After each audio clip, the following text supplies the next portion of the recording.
Assalamu alaikum. Today we'll inshallah finish the course. Okay, so there are only a couple of slides left in the topic of parking study. Okay, and then after that I will show you some documents which are related to some traffic studies. Okay, and I will show you how in the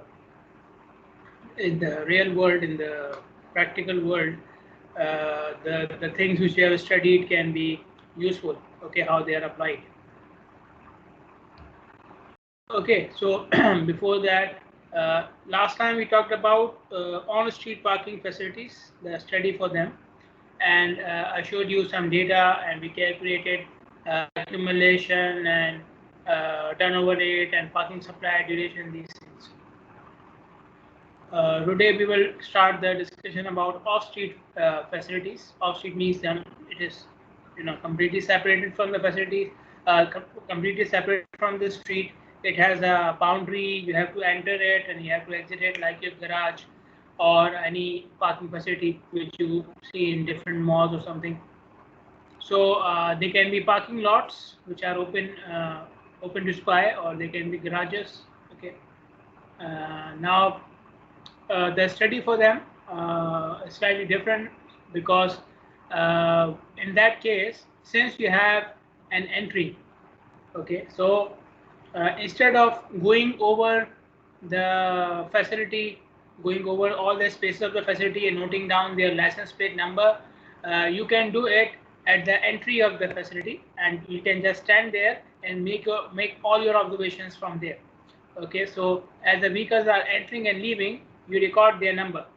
Okay, so how many vehicles entered, how many vehicles left, and then in the end you can calculate how many vehicles were accumulated inside the parking area by taking the difference. Okay, so for example, that when you started your study, there were 0 vehicles inside the parking area.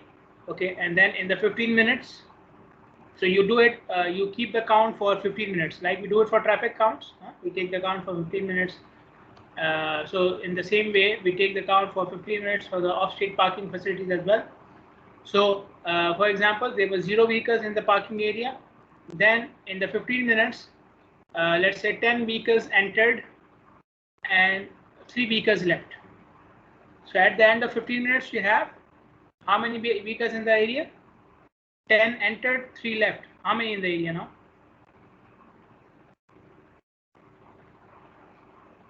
7. 7. Okay.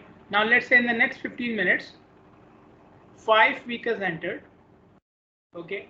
And let's say 4 left. So how many are in the area now? 8. 8, because 7 were already there. Then 5 entered. So 7 plus 5. Then 4 left. So minus 4. Okay. So this is how you can calculate the accumulation. What else? So accumulation will be taken like this, and the other things can be calculated from there, because you know the parking spaces inside the area and so on. If you want to calculate the duration for each vehicle, then you can, as they are entering again, you can also record their license plate number as well. Okay, so obviously for calculating duration, you need to know for the duration for each vehicle, for how many minutes it was there. And again, now your interval will be 15 minutes. So if you remember in the previous example, we are taking counts after every half an hour. Okay, so your interval was half an hour. So you were calculating which vehicle was there in the parking lot for 1 interval, 2 intervals, 3 intervals. In the same way, for off-street parking, then your interval will be 15 minutes, because you are taking the count for 15 minutes. So you can record the license plate number for the cars entering and leaving. So you know in which interval it came and in which interval it left. So if it left after 2 intervals, then it stayed in the parking area for 2 intervals. So in this manner, you can calculate the parking duration later on. Now, the problem when we are doing the field study, the main problem is with the number of spaces. Okay, with the number of spaces. Number of spaces are fixed. Okay, so the maximum accumulation you can have is equal to number of spaces. the actual demand for the area may be more than that. Okay, the actual demand for the area may be more than that. So you have 100 spaces. So in the end, the maximum number you can get is 100. Okay, so if you look at that number, you may say, okay, the area was sufficient for the demand, but the problem was the vehicles which wanted to park could not enter the area because they saw the area is filled. So they parked somewhere else, but they were looking to park in that area. If the space was there, they would have entered and they would have parked in that area. Okay. So first of all, how do I know that the demand which I am getting from my study is the actual demand of the parking area? Okay, or the parking, the demand has exceeded the capacity. How do I know that the demand has exceeded the capacity? How do I know that? Okay, so they have given three indicators here. The first indicator is you see a large number of vehicles parked illegally. Okay, so they are parked over the median, over the sidewalks. In our case, it happens a lot. Okay, in some other case, you may see they are parked in front of the gates, where it's supposed to be open for the pedestrians and so on. Okay, so if obviously one or two vehicles parked in these spaces, illegal spaces, unassigned spaces, is not a big issue. One or two drivers can be like that. But if they are parked for longer durations and if there are many vehicles like that, okay, in some cases you may see all the spaces like that are like all the even illegal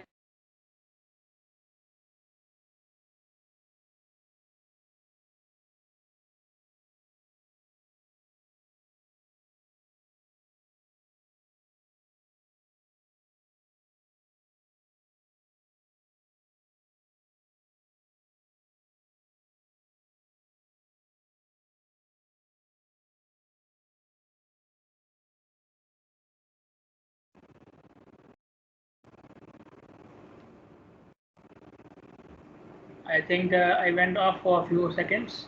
Where did I leave you? What was I saying? You were talking about the illegal parking. Yeah, so if the vehicles are parked in illegal spaces like on medians, on sidewalks, okay, or in front of the gates or something like this means large number of them, okay, not one or two random drivers, large number of them. That is indication that demand is above capacity. Okay, another indicator is that you ask the people and they are saying, I want to go to that place and I am parking here. Okay, so even if they don't say it from their mouth, that is an indication that the parking area which is near the destination is filled. Okay, if the people are coming to that destination by walking longer distances, that means that your demand has exceeded the supply or capacity of the parking area. Otherwise, they would have parked in the area, right? It is obvious. Then the the last thing is, if the accumulation in the area is close to 100% for a long time. Okay, so there are like 5-6 hours in the day where the accumulation is 100%. All spaces are filled. Okay, now you may say all spaces are filled. That doesn't mean that people require more spaces. No, it means that people would have required more spaces because in those 5-6 hours, somebody would have come to the parking area, right? In those 5-6 hours, somebody would have come. Okay, so if it is 100% accumulation for 1 or 2 hours, then we can assume, okay, maybe in 1 or 2 hours nobody would have come. Okay, so maybe it was exactly 100%. But if it is filled for 5-6 hours, that it surely means that somebody would have come to that parking area and he would have found the accumulation to be 100% and he would have left, or he may not have entered the area at all. Okay, so accumulation, 100% accumulation for a very long area is equal to almost 100%. I said earlier as well, even the peak hour, people usually do not enter the area or start looking for the spaces because it feels that it is filled.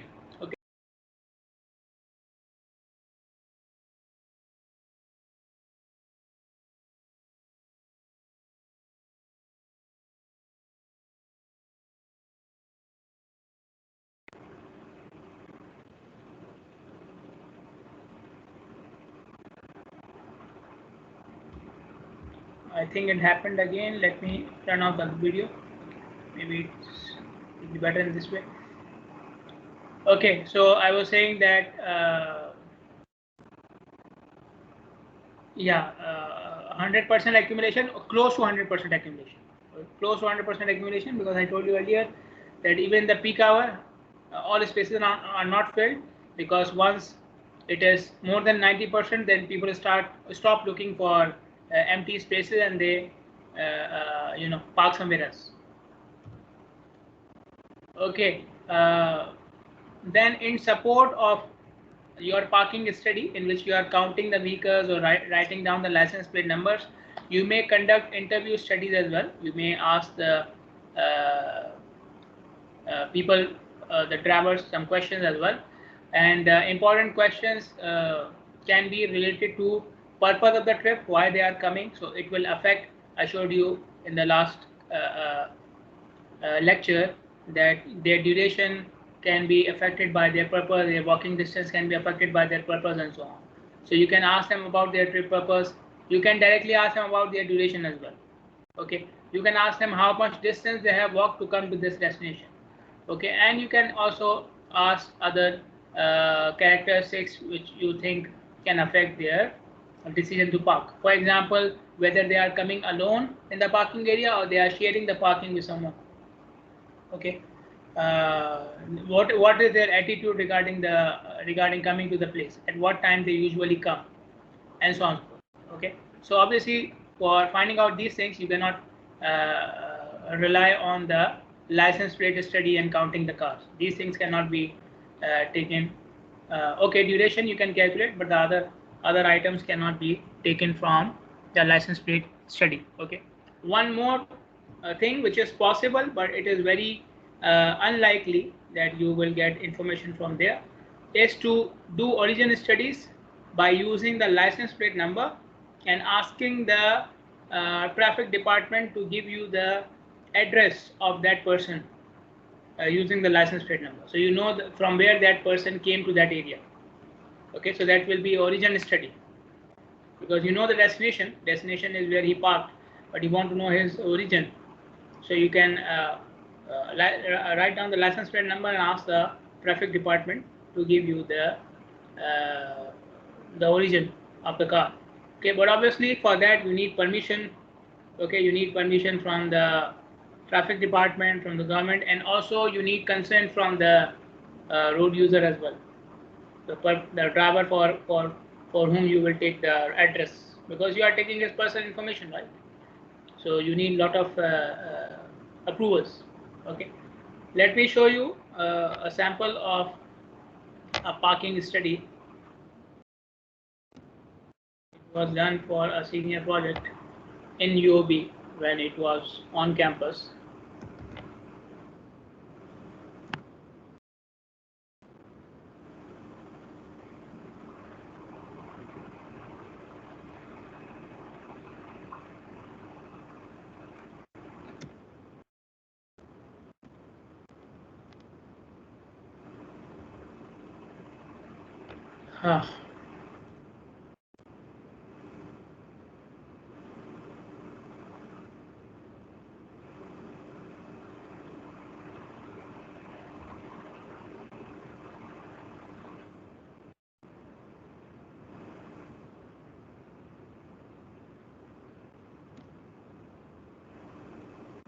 And like I was saying about the approvals, we could not get the approval to do the study inside our own campus. Okay, for 2 or 3 months they were going like this, go there, come back. Okay, now take approval from there, come back, take approval from there, come back. Okay, they could not get the approval for that. Okay, they have at UOB. Let me share this thing as well. In many parking areas, at the entry and at the exit, now they have cameras. Okay, so even you don't have to do the study manually. You can take the video from the camera, and the camera shows how many vehicles are entering and leaving, and they are also showing the license plate number, because the camera is focused on the license plate number. Okay, even if you are coming inside our campus, you have the camera is focused on the license plate number. If you go to Zakhir, same thing. Okay, so now these cameras, which are for security, its videos can be used for license plate or parking studies as well. Obviously, then again you need the approval. Okay, so this is a questionnaire. Okay, so like I was saying, it was for inside campus. So we asked them from where, like what is their actual destination. Okay, in our campus we have Polytechnic as well as UOB. Gender, okay, it may affect their where they are coming, how they are coming. Okay, so how do you come to the university? See, you come alone, you come with your friends, you come with staff or faculty, maybe somebody from the family is also working there. You come by private transportation. Okay, you have arranged your own transportation with parents or with buses. Okay, or you use university transportation.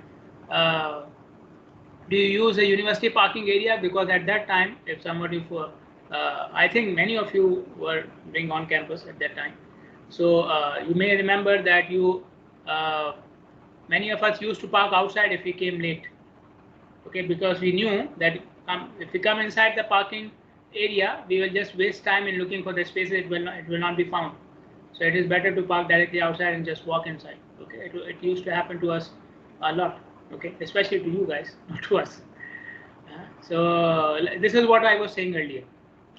Okay, so if maybe there were 1 or 2 spaces empty inside each parking area, but you did not waste time in looking for it. Okay, how long do you take? How long does it take to find a parking area, parking space? Okay, do you park inside or outside? If you directly park outside, why do you do that? What is your arrival time, duration? Do you have a permit to enter? Okay, so it's a restricted parking area. You need a permit to enter the parking space. Did you park your car illegally? Okay, so how many times? Okay, rarely, sometimes, always. Okay. So what happens when you have traffic jam? Okay, in the parking area, the spaces are filled. Something has happened. Okay, regarding the accidents, and did you have any accidents? Are you getting affected? Your performance is getting affected because of the parking. Okay, many of them said yes. Okay, what type of things you can do? Suggestions. Okay, suggestions to improve the parking area. We propose a smart parking solution for them. Okay, with a smart parking solution as well. What they were saying was known as vertical rotary parking.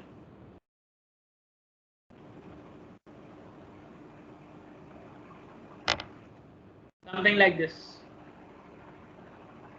Okay, so there will be one like a parking tower, and it is rotary. Okay, so the car will park there. Okay, and the next car will come. So this platform will go up. Okay, and the other empty one will come down, and the car can park there. Okay, and so on. Okay, so once you need the car, you come here, you ask them, I need that one, and it will come down for you. Okay, so this is known as vertical rotary smart parking. Okay, we presented a paper on it as well in a conference. Okay, you can search for the paper, vertical rotary parking, University of Bahrain. You will find it. Okay, okay, so this is it. Okay, this is it regarding the course material. Now I will show you a couple of documents, like I said.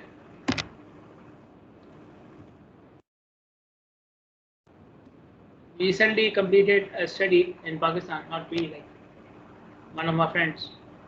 So the study was for preparing a master plan, transportation for a master plan for an area, a tourist area in Pakistan. Okay. This is their final report. So something related to the area itself. Okay. Then the scope of work which they were doing. Okay. So the scope of work to have an integrated master plan. Okay. So they need to cover highways and tourism places and public transport, private transport, pedestrians, everything. Okay. So this was a very comprehensive study. I think it continued for around 6 months. Okay. So the main thing they have to consider was tourism. Okay, so again you see they are using AASHTO standards.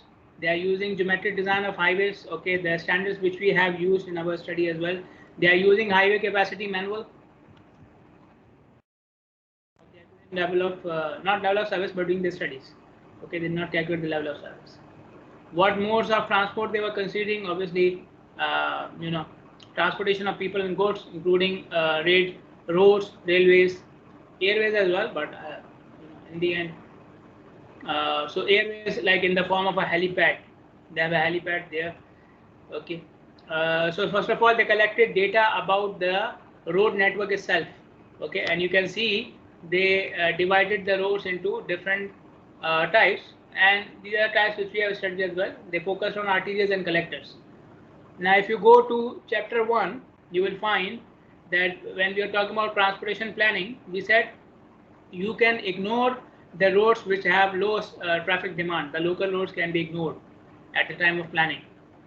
Okay, so this is what they have done. Okay, they focus on arterials and collectors. This is the road map. Okay, these are the types of vehicles which are allowed on the road and so on. It's a mountainous area, so they were using jeeps and these things.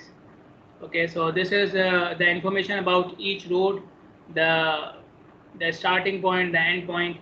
Okay, and with the facilities on the road and so on.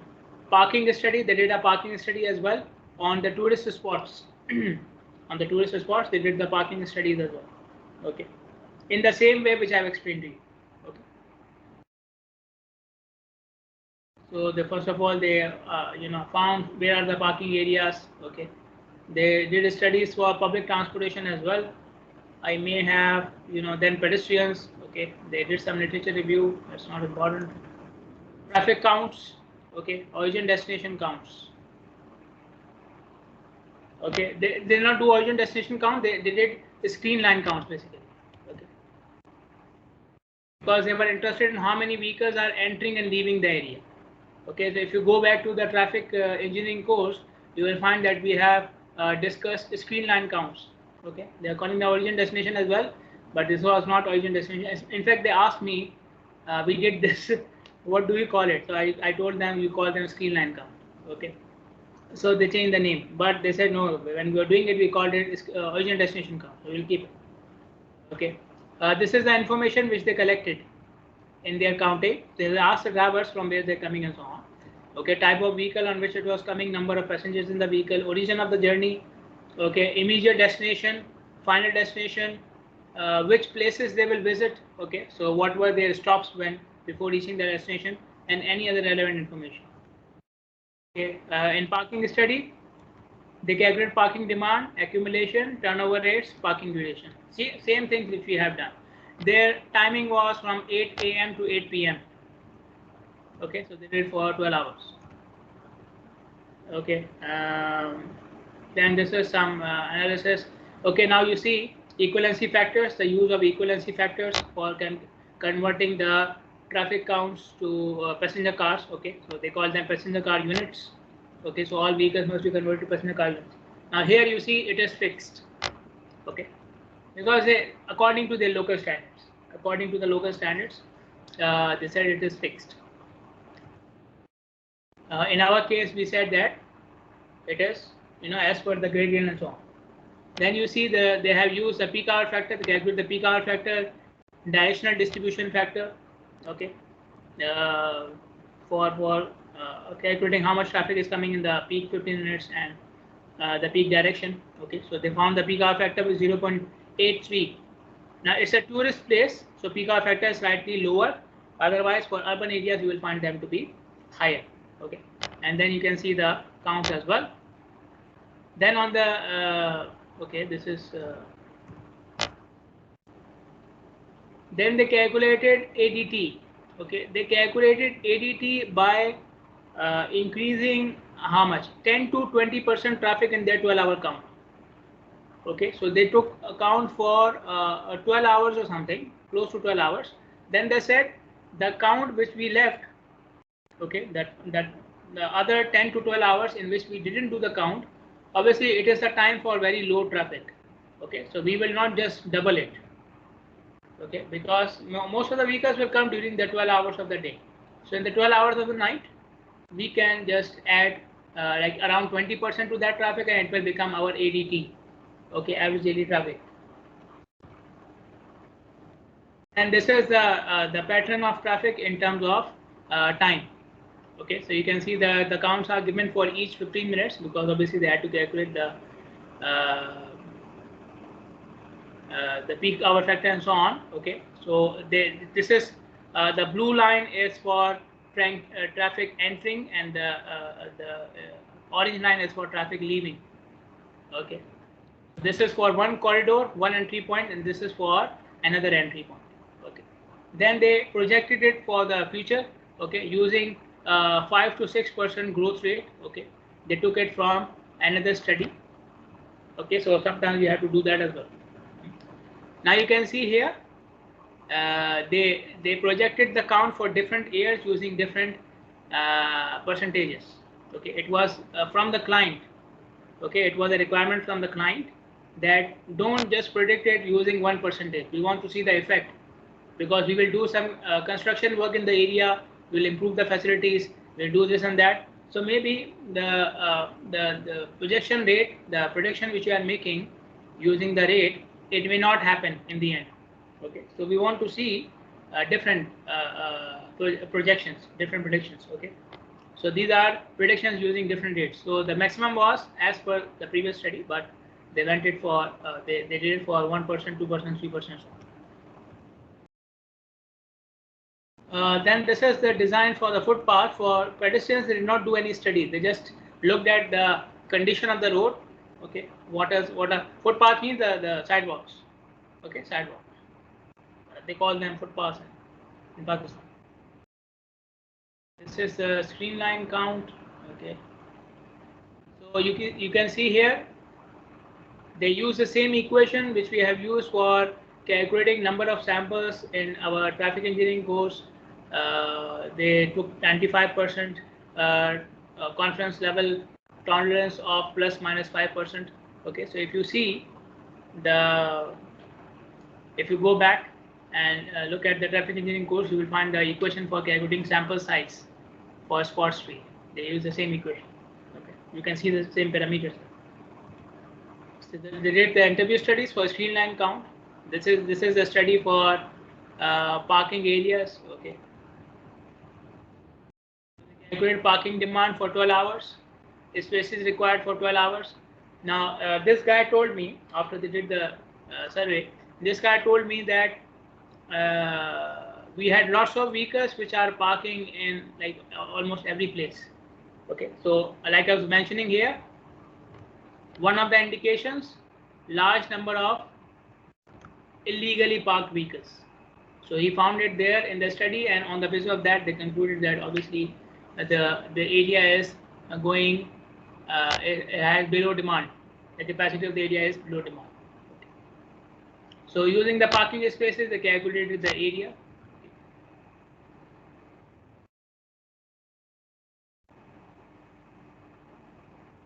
They proposed some new areas as well for parking. Showing the public transportation route. Okay, so they were where the public transportation route should be, where should be their stops. Okay, so they already, again for this they use the streamline count, because they ask the people where they are, from where they are coming and which places they want to visit. So from where they are coming is the station where they want the bus, and then the places they want to visit will be the bus stops. Okay, the places where people usually go will be the bus stops, the proposed bus stops. Okay, so now you can see they have proposed the bus stops. Okay, on the basis of the places where people usually go to visit.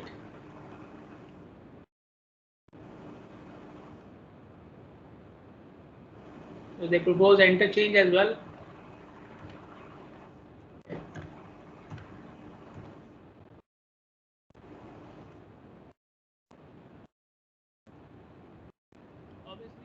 It's a report, okay, for the government, so they wanted to, make it look, how do you say it? They wanted to make it look good and make it, appealing, okay, for the government. So they included lots of, literature and lots of detail about the places and tourism and so on. Okay. Now I will show you another document which are the terms of reference. Okay, terms of reference basically means the when you are asking for the proposal, when you are asking for the bids from the consultant to do a study, you tell them what they need to do. You tell them what they need to do. Okay, so so they know. So these are known as terms of reference. Okay, these are known as terms of reference. Okay, so they are building a highway in Pakistan, and the highway will be handled on build, operate, transfer basis. I think you have studied the construction management course, right? So what does it mean? Can someone tell me? Build, operate, transfer. What type of contract is this? This is a type of contract. Okay, a type of agreement between the client and the contractor. What type is it? What happens in build, operate, transfer? Anyone knows? And by the way, this is now becoming very common for transportation projects. Build, operate, transfer. It's becoming very common for transportation projects and for infrastructure projects as well.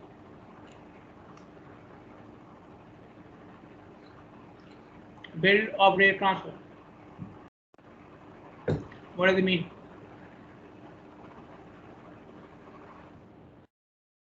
Nobody knows.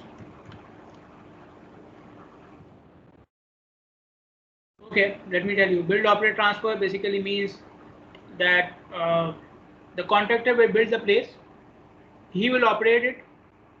Okay, during his operation, he will be taking the benefits from the infrastructure and from the construction as well. So they will put a toll, okay, a tax on the road users in this case. Okay, like I said, it is for other infrastructure projects as well. For example, it can be for building a dam as well. It can be for building a energy power plant as well. Okay, so whatever is the benefit coming from the project, that will be taken by the contractor for some period. Okay, so there's the lease period for them. So in that case, it will cost little money. It will cost very low amount for the government to pay. The government will not pay contractor, in fact, anything. Okay, the government doesn't have to pay the contractor anything. The contractor will do everything, and he will operate the roads according to their standards.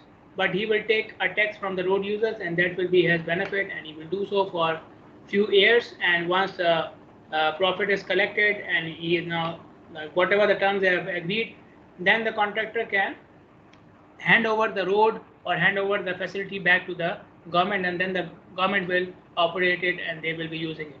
Okay, so it is for a major highway in Pakistan. Okay, and it is a very long highway. Okay, 69 kilometers. 69 kilometers. 69 kilometers, like you go from one end of Bahrain to the other, right? So they will build 6 bridges as well.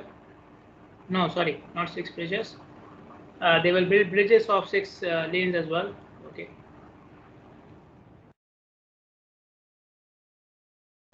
So where they are making the interchanges, you can see the stationing is given. For each bridge, the stationing is given. Okay. Location of the service roads, the tolls are given. Okay. So these are the terms of reference for the traffic study. This is the main thing here. Okay. So they have to do the traffic study for minimum 7 days. Okay. So all days of the week must be included. They do the origin destination survey as well for these highways. So there are highways which are already existing, and they will do the origin destination survey on these highways as well. They will find out the journey travel time survey. So they have to do travel time survey as well. They have to do an axle load survey as well. Okay, axle load survey. So you keep a weighing machine on the side of the road, and then you ask a sample of trucks to go over the weighing machine. Okay, in some cases, like maybe on causeway, you will find these scales are fixed, because causeway, it's used for freight transport a lot. So on places where freight transport is very frequent, these scales, these weighing machines are fixed. Okay, but if you are doing it for a temporary study, then you can do another, you can bring your own scale and you can do it over that. Okay. So they will do the axial load survey for the existing routes. Okay, so all these studies must be done for the existing routes. Okay, then using these studies, they will find out how much traffic will be coming to the new highways. How much traffic will be coming to the new highway from the original highway which they have? How much traffic will be coming to the new highway? Now let me ask you, how do I find out the amount of traffic that will be diverted to my new route? On the basis of what? So you have all these things here: traffic volume, origin destination count, travel time study, axial load study. What is the thing you will use to find out how much traffic will be diverted towards a new highway? Anyone? Again, use your guesswork. Okay, I'm not. I think we use assignments. Sorry? We should use strip assignments. Yes, I was hoping you will answer that. Okay, so again, something from chapter 1. Okay, that you have the existing travel time and you will know the travel time when your highway is built. So on the basis of travel time, you will assign the trips. Okay, you are already doing the origin destination survey, so you know between which areas the people are going, and then between these two areas you will find out which highway gives you the minimum time. Okay, if the existing highway is giving the minimum time, those trips will remain on the existing highway. If the new highway is giving the minimum time, the trips will be assigned to the new highway. Okay, and so on. They asked them to calculate AADT, average annual daily traffic. Okay, so they said take minimum 7 days of data, but also collect data in other days and months as well, a sample, so that you can calculate the weekly and monthly adjustment factors. Again, something which we studied in the traffic engineering course, and we use it in this course as well. So they asked them to calculate data in different months of the year, so they can calculate the AADT and the correction factors. And the software, so it was a requirement by the client. Let me make it very clear. It was a requirement of the client to use Visum software. So the guest lecture which we had yesterday, or no, not yesterday, like a few weeks ago in Ramadan. So he was mentioning this software. So this software has become very popular. Okay, Visum and Visum, they are both from the same company. Okay, Visum is for traffic simulation. Visum is for planning. So the client asked specifically to use the software, otherwise they will not give the contract. Okay, so this is how important the software have become. Okay. They also provided some sample data as well. So the client already collected some sample data, and they were willing to provide it. Okay. Okay, so this is it. Now some important points regarding okay, so for the project I already told you, you can submit up till 24, right? The report as well as the presentation, I will not take the presentations live. This is our last day of the class. Okay, so you are free, but let me just remind you, we have a lecture, guest lecture again regarding a new traffic safety tool. Okay, and they are also using artificial intelligence to extract the traffic safety data from videos. Okay, so my advice will be, do listen to it. It doesn't matter, maybe you don't want to pursue your career in traffic engineering, but at least you know how does artificial intelligence work in extraction of data from videos. It is important for different fields now. Okay, so it's on Tuesday 12 noon. Tuesday 12 noon. I've already shared the file here. It has a link. Okay, I will remind you again as well. So for the project, just upload the report, full report. Okay, including all the 3 tasks, the one which I submitted earlier as well, with the correction which I told you earlier as well. Okay, so if you make the same mistake in the last report, I will again deduct marks for you. Okay. Presentation, just upload it as a video. Okay, if you are uploading it as a PowerPoint, then make sure the files are attached. Okay, I can listen to your voice. Make sure the all the group members are speaking.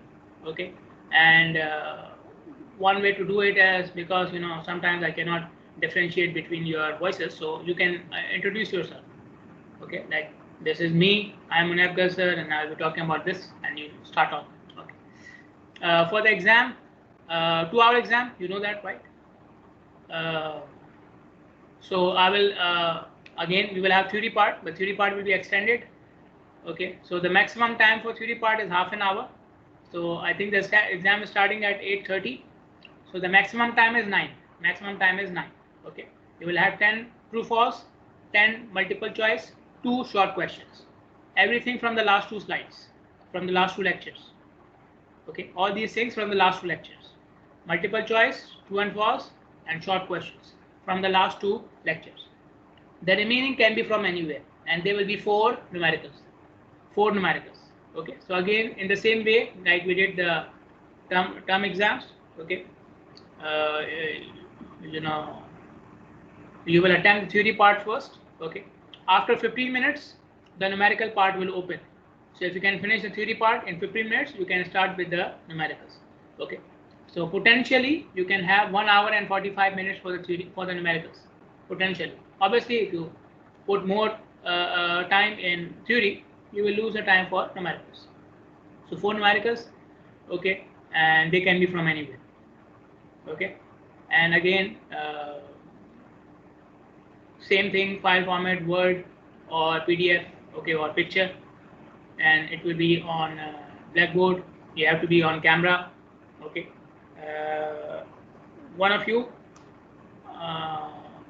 had a problem with the camera, or if you have a problem with the Teams, okay, check it and get solve it. Okay, solve the problem before the exam, because this is final, right? So if there's any problem in the final, then your grade will be delayed. Okay, even if I accept it, I'm not saying that I will accept it, first of all, because I've already taken the exam in the same way in the midterms. Okay, so there is no there is no excuse for you now. Hey, doctor, I didn't know that, I didn't know that. Everything which is done in the exam, you already know. Okay, everything you need, you already know. Okay, so there is no excuse for you. Okay, so if you have a problem in the final exam, then most probably I will not accept your excuse. Okay, so so make sure that everything is in order. Now if you have any questions, you can ask. Any questions?